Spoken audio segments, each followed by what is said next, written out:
नमस्कार दोस्तों, कैसे हो आप देख रहे हैं उत्तराखंड ज्ञान। तो आज हम बात करने वाले हैं दोस्तों नौकरी और शिक्षा से जुड़ी तमाम बड़ी खबरों की, जो कि अखबार के माध्यम से आई हुई है। दोस्तों ये उत्तराखंड की तमाम बड़े जो मुद्दे होते हैं दोस्तों, अखबार के माध्यम से जो नौकरी और शिक्षा से जुड़ी तमाम बड़ी खबरें होती है, तो मैं आपको एक वीडियो के माध्यम से आपको बताता हूँ।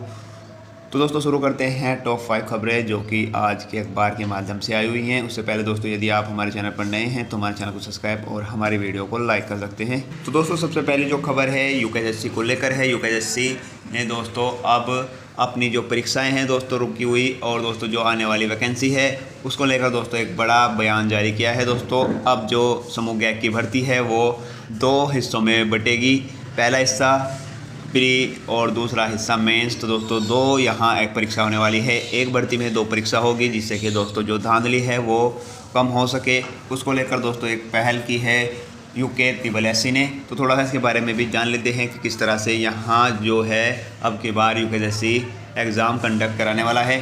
तो दोस्तों जैसा कि आप स्क्रीन पर देख पा रहे हैं, उत्तराखंड में समूह गैग भर्ती के लिए अब प्री और मेंस 2 परीक्षाएँ होंगी। उत्तराखंड अधीनस्थ सेवा चयन आयोग भविष्य में आयोजित होने वाली भर्ती परीक्षाओं में प्री और मेंस 2 चरणों में आयोजित करेगा। इसके लिए हरियाणा, पंजाब, यूपी के मॉडल का अध्ययन कर रहा है। साथ ही आयोग परीक्षा आयोजित करने के लिए एसओपी भी बना रहा है। हाल ही में एक के बाद भर्ती घपले सामने आने के बाद यह नई व्यवस्था करने की तैयारी की जा रही है। भर्ती घपले को लेकर विवाद में आया उत्तराखंड अधीनस्थ सेवा चयन आयोग नई भर्ती शुरू करने से पहले परीक्षा प्रणाली में व्यापक बदलाव करने जा रहा है। आयोग ज़्यादातर परीक्षाओं के लिए अब प्री और मेंस का मॉडल लागू करने जा रहा है। एक ही लिखित परीक्षा होती है। उत्तराखंड में अभी तक समूह गैग के लिए 2 परीक्षाएं आयोजित कराने से नकल सेधमारी भी आशंका नहीं रहेगी।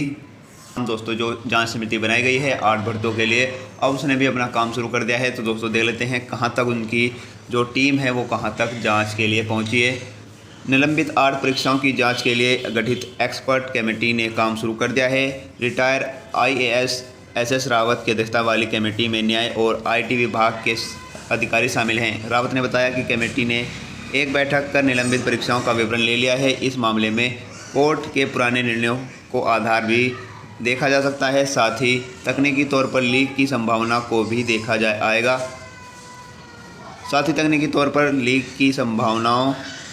को भी देखा जाएगा। रावत के मुताबिक युवाओं के भविष्य से जुड़ा सवाल होने के कारण कमेटी से जल्द रिपोर्ट सौंप देगी। तो दोस्तों यहाँ जो है अब जो 8 भर्तियाँ हैं दोस्तों बड़ी जो पहले हो चुकी है, लेकिन विवादों में चलते दोस्तों उनका परिणाम घोषित नहीं हुआ है। अब उसमें जांच कमेटी बैठ चुकी है।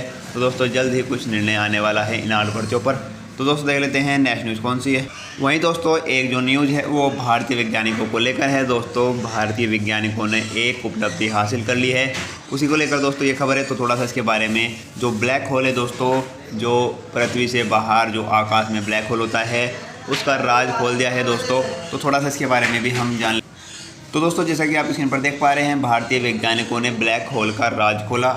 अंतरिक्ष में मौजूद ब्लैक होल के अध्ययन में वैज्ञानिकों का बड़ी सफलता मिली है। भारतीय वैज्ञानिकों ने ब्लैक होल के बीच से निकलने वाले रेडियो तरंगों की उत्पत्ति का पता लगा लिया है। नैनीताल स्थित आर्यभट्ट प्रशिक्षण विज्ञान शोध संस्थान एरिज के पब्लिक रीच अकाउंट कार्यक्रम प्रभारी डॉक्टर वीरेंद्र यादव ने उनके अनुसार अंतरिक्ष के विभिन्न द्रव्यमानों के ब्लैक होल होते हैं और ये अपने केंद्र से शक्तिशाली रेडियो तरंगों का उत्सर्जन करते हैं। वैज्ञानिक अब तक समझने की कोशिश कर रहे थे कि इन तरंगों का उत्सर्जन क्यों होता है और इन्हें ऊर्जा कहाँ से मिलती है। ब्लैक होल अंतरिक्ष में मौजूद बेहद शक्तिशाली चुंबकीय क्षेत्र होते हैं। यह अध्ययन रॉयल एस्ट्रोनॉमिकल सोसाइटी की मासिक पत्रिका में प्रकाशित हुआ है। इसमें डॉक्टर सुरेंद्र के साथ Indian institute of astrophysics, IIT Guwahati और चीन के वैज्ञानिक शामिल रहे हैं। वहीं दोस्तों डिसक ऊर्जा का स्रोत सौर टीम का हिस्सा रहे सुवेद रक्षित के अनुसार ब्लैक होल के घूमने से निकलने वाली रेडियो तरंगों को डिस्क से भी ऊर्जा मिलती है। डिसक ब्लैक होल का हिस्सा है। यही रेडियो तरंगों के पैदा होने का संभावित स्रोत हो सकता है। यह तथ्य साफ होने के बाद ब्लैक होल के अध्ययन की राह आसान होगी। तो दोस्तों इससे फ़ायदा क्या होने वाला है, तो थोड़ा सा इसके बारे में भी जान लीजिए। यह होगा फ़ायदा, इस शोध के बाद ब्लैक होल से कई जुड़े और ऐसे दुनिया के सामने आ सकते हैं। इससे बिग बैंग थ्योरी अध्ययन में भी मदद मिलेगी। बिग बैंग ब्रह्मांड की संरचना का वैज्ञानिक सिद्धांत है। यह बताता है कि ब्रह्मांड कब और कैसे बना। तो दोस्तों यहाँ जो है फ़िलहाल तो भारतीय वैज्ञानिकों ने अपनी छाप छोड़ दी है दोस्तों ब्लैक होल की। यह जो दोस्तों रेडियो तरंगें कहाँ से आती हैं और कैसे निकलती है दोस्तों, इसका क्या मकसद है, वो सब खोज निकाला है। तो दोस्तों आगे भी यहाँ हमारे जो वैज्ञानिक है वो लगातार प्रगति कर रहे हैं और अन्य क्षेत्रों में भी दोस्तों यहाँ एक के बाद एक हमारे भारतीय वैज्ञानिक भी लगातार यहाँ शोध कर रहे हैं। तो दोस्तों देख लेते हैं नेक्स्ट न्यूज़ कौन सी है। वहीं दोस्तों जो नेक्स्ट न्यूज़ है वो गौरा देवी योजना के लिए दोस्तों आवेदन प्रक्रिया शुरू हो गई है। तो दोस्तों यदि आप भी इसमें पार्टिसिपेट करना चाहते हैं तो आप इस योजना में रजिस्ट्रेशन कर सकते हैं। तो फिलहाल गौरा नंदा योजना के लिए आवेदन प्रक्रिया शुरू। महिला बाल विकास विभाग ने गौरा नंदा योजना के लिए आवेदन प्रक्रिया शुरू कर दी है। योजना के तहत वित्तीय वर्ष 2022-23 के लिए 30 नवंबर तक आवेदन पत्र स्वीकार किए जाए। विभागीय मंत्री रेखा आर्य ने बताया कि योजना के तहत बालिका के जन्म होने पर 11,000 की सहायता माता के खाते में ई पेमेंट के माध्यम से की जाती है। इसके लिए जन्म के 6 माह के अंदर आवेदन करना होता है, जबकि 12वीं पास करने पर 51,000 की सहायता मिलती है। वहीं दोस्तों इसके लिए 12वीं पास की अंक तालिका और अविवाहित प्रमाण पत्र होने पर शपथ पत्र प्रस्तुत करना होता है। इस साल 12वीं पास करने वाली छात्रा योजना के आवेदन पात्र विभाग के अधिकारी वेबसाइट पर wecd.uk.government.in के जरिए या क्षेत्र के बाल विकास परियोजना कार्यालय से प्रत्येक कार्य दिवस में शाम 5 बजे तक आवेदन कर सकते हैं। तो दोस्तों यहाँ जो है गौरा नंदा देवी योजना की शुरुआत हो गई है। जिन बालिकाओं ने दोस्तों 12वीं पास कर रखी है तो उन्हें दोस्तों यहाँ 51,000 रुपये मिलते हैं और यहाँ दोस्तों कुछ ज़रूरी कागज़ हैं वो भी आप लगा सकते हैं। तो दोस्तों आपके लिए अच्छा मौका है, आप 30 नवंबर तक यहाँ आवेदन कर सकते हैं। तो दोस्तों देख लेते हैं नेक्स्ट न्यूज़ कौन सी है। वहीं दोस्तों जो नेक्स्ट न्यूज़ है वो यूके ट्रिपल एससी को लेकर है। दोस्तों यहाँ जो 8 भर्तियाँ हैं लगातार दोस्तों जांच कमेटी और आयोग के पास दोस्तों यहाँ जो 8 भर्तियाँ हैं वो फुटबॉल की तरह बनी हुई है। जिससे भी पूछो दोस्तों या तो विभाग के जरिए कहता है या दोस्तों यहाँ जो है यूके ट्रिपल एससी में जो जांच कमेटी बनाई गई है या उसके पार, तो यहाँ जो छात्र हैं दोस्तों यहाँ उनके स्पष्ट जवाब नहीं मिल पा रहे हैं दोस्तों। जो उनसे प्रश्न पूछे जाते हैं कमेटी और दोस्तों यूके एससी से तो वे स्पष्ट जवाब नहीं दे पा रहे हैं। तो उसी को लेकर दोस्तों एक खबर छपी है, शासन आयोग के बीच फुटबॉल बनी 8 भर्तियाँ। कैबिनेट ने निरस्त की थी 4 भर्तियाँ, इनका नहीं आया था परिणाम। शासन ने कहा खुद फैसला ले आयोग। उत्तराखंड अधीनस्थ सेवा चयन आयोग की 8 भर्तियों को लेकर दुविधा बढ़ती जा रही है। पहले कैबिनेट ने इनमें से 4 को रद्द किया था, लिखित आदेश जारी नहीं किया है। बाद में आयोग ने शासन को 8 पर राय मांगी है। अब शासन ने भर्तियों को रद्द करने के फैसले को दरकिनार कर आयोग से खुद निर्णय लेने के लिए कहा गया है। हालांकि आयोग पहले ही 3 सदस्यीय विशेषज्ञ जांच समिति बना चुका है।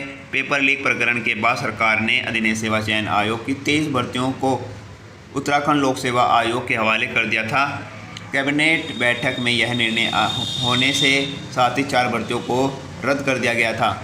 इनका परिणाम जारी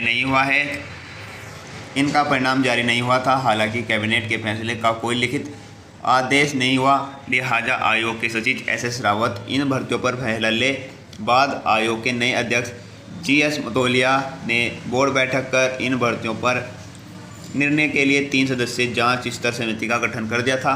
तो दोस्तों यहाँ जो है आप देख सकते हैं ये 8 बड़ी भर्तियाँ हैं। LT उत्तराखंड व्यक्तिगत सहायक, कनिष्ठ सहायक, पुलिस रैंकर, वाहन चालक और क्रम अनुदेशक, मनुष्य निरीक्षक और आरक्षी दूरसंचार। तो दोस्तों यहाँ जो है ये भर्तियाँ हैं जो कि फुटबॉल बनी हुई है शासन और दोस्तों यूके ट्रिपल एससी के बीच। यहाँ छात्रों को इस पर जवाब नहीं मिल रहा कि कौन सी भर्तियाँ निरस्त हो चुकी है कौन सी नहीं। यहाँ शासन ने पहले 8 में से 4 भर्तियों को रद्द कर दिया था, लेकिन यूके ट्रिपल एससी को दोस्तों लिखित रूप में कोई आदेश ऐसा नहीं आया कि वो अपने ऑफिशियल पेज पर दोस्तों यहाँ इन 4 भर्तियों को रद्द माने। तो उसी को लेकर दोस्तों यहाँ दुविधा बनी हुई है। तो दोस्तों देख लेते हैं नेक्स्ट न्यूज़ कौन सी है। तो दोस्तों जो नेक्स्ट न्यूज़ है वो उत्तराखंड बिजली विभाग से संबंधित है, यानी UPCL से संबंधित है। दोस्तों यदि आपका दोस्तों यहाँ हाई वोल्टेज के कारण टीवी फ्रिज फूक जाता है तो दोस्तों यहाँ अब उसके 10 गुना ज़्यादा बिजली विभाग आपको दोस्तों हर्जाना देने वाला है। उसी को लेकर दोस्तों ये खबर है। एक नागरिक के लिए दोस्तों यह खबर बहुत इंपॉर्टेंट हो जाती है, क्योंकि हर घर में दोस्तों फ्रिज, टीवी तो होता ही है, या दोस्तों इलेक्ट्रॉनिक जो भी सामान है वो यदि फूक जाता है तो दोस्तों यहाँ उसका 10 गुना अब विद्युत विभाग देने वाला है। तो थोड़ा सा इसके बारे में जान लेते हैं, क्या है पूरी खबर। घर के टीवी, फ्रिज फूकने पर अब 10 गुना ज़्यादा मुआवजा मिलेगा। कनेक्शन बिलों की गड़बड़ी समय से दूर न करने पर भी यूपीसीएल को देना होगा हर्जाना। वोल्टेज की वजह से अगर घर के इलेक्ट्रॉनिक उपकरण फूकते हैं तो अब यूपीसीएल को 10 गुना अधिक मुआवजा देना होगा। नए अधिनियम में बिजली के कनेक्शन और बिलों की गड़बड़ी के लिए भी समय सीमा तय कर दी गई है। इसमें लेट लतीफ़ी करने पर यूपीसीएल को झटका लगेगा। तो दोस्तों यहाँ जो है आपको पता है, यदि आपके हाई वोल्टेज के कारण टीवी, फ्रिज जैसे भी फूक जाते हैं तो यहाँ दोस्तों विद्युत विभाग आपको 10 गुना हर्जाना देगा। वहीं दोस्तों मैं आपको बता दूं क्या क्या यहाँ बहाली कर दी गई है, किस तरह से दोस्तों क्या पॉइंट रखे गए हैं, आप यहाँ अप्लाई कर सकते हैं। फ्यूज उड़ने, एनसीबी ट्रिप, सर्विस लाइन टूटने पर, बिजली लाइन की मरम्मत और एलटी और एचडी लाइन लगने पर, हाई वोल्टेज में तार चढ़ाव से घरेलू उपकरण फूकने पर, एलटी लाइन में कमी आने पर। तो दोस्तों यहाँ जो कुछ वोल्ट रखे गए हैं तो आपके लिए यहाँ कुछ पॉइंट रखे गए हैं, तो थोड़ा सा इनके बारे में जान लीजिएगा आप कि कौन कौन से पॉइंट है जो यूकेपीएससी, तो दोस्तों कौन कौन से पॉइंट है जो विद्युत विभाग आपको हर्जाना देगा, किस तरह से देगा। तो दोस्तों यहाँ जो है पूरी खबर आप देख लीजिएगा। तो दोस्तों देख लेते हैं नेक्स्ट न्यूज़ कौन सी है। दोस्तों जो नेक्स्ट न्यूज़ है वो 2 महिला अधिकारी पहली बार सीआरपीएफ में महानिदेशक बनी है, उसी को लेकर दोस्तों ये खबर है। तो थोड़ा सा इनके बारे में जान लेते हैं। दोस्तों पहली जो महिला है वो एनी इब्राहिम है। तो दोस्तों जो पहली महिला है एनी इब्राहिम और सीमा घुड़िया, तो दोस्तों ये जो है सीआरपीएफ की पहली महानिदेशक बनी है जो कि महिला है। तो थोड़ा सा इनके बारे में भी हम जान लेते हैं। पहली बार केंद्रीय पुलिस बल यानी सीआरपीएफ ने अपने कैडर में 2 महिला अधिकारियों को विशेष दगारोडी इकाई और बिहार सेक्टर के महानिदेशक आईजी के रूप में नियुक्त किया है। देश के सबसे बड़े अर्धसैनिक बल में 3,25,000 कर्मी हैं। 35 साल के लंबे इंतजार के बाद महिलाओं के लिए बल में उच्च पद पर जाने का रास्ता साफ हो गया है। सीआरपीएफ ने पहली महिला अधिकारी 1987 में शामिल हुई थी। महिला भारतीय पुलिस सेवा यानी आईपीएस अधिकारी सीआरपीएफ संरचनाओं का नेतृत्व कर रही हैं और वर्तमान में बल में कम से कम 3 ऐसे अधिकारी हैं। अधिकारियों ने बताया कि हाल ही में एनी इब्राहिम को ब्लू डू ऑर्गी रैपिड एक्शन फोर्स यानी आरएएफ का आईजी नियुक्त किया गया है, जबकि सीमा घुड़िया को बिहार सेक्टर का आईजी नियुक्त किया गया है। यह पहली बार है जब आरएएफ का नेतृत्व कोई महिला आईजी करेगी। एक आईजी सीआरपीएफ में सेक्टर का प्रमुख होता है।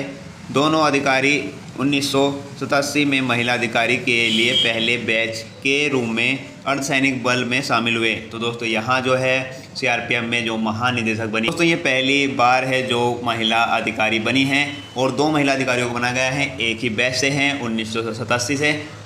तो दोस्तों आपको वीडियो कैसी लगी, वीडियो को लाइक कर दीजिए और हमारे चैनल को सब्सक्राइब कर दीजिए, जिससे कि मैं आपको लेटेस्ट नोटिफिकेशन दे सकूँ अपने चैनल के माध्यम से। तो मिलते हैं दोस्तों ऐसे लेटेस्ट जानकारी के साथ, तब तक के लिए बाय दोस्तों।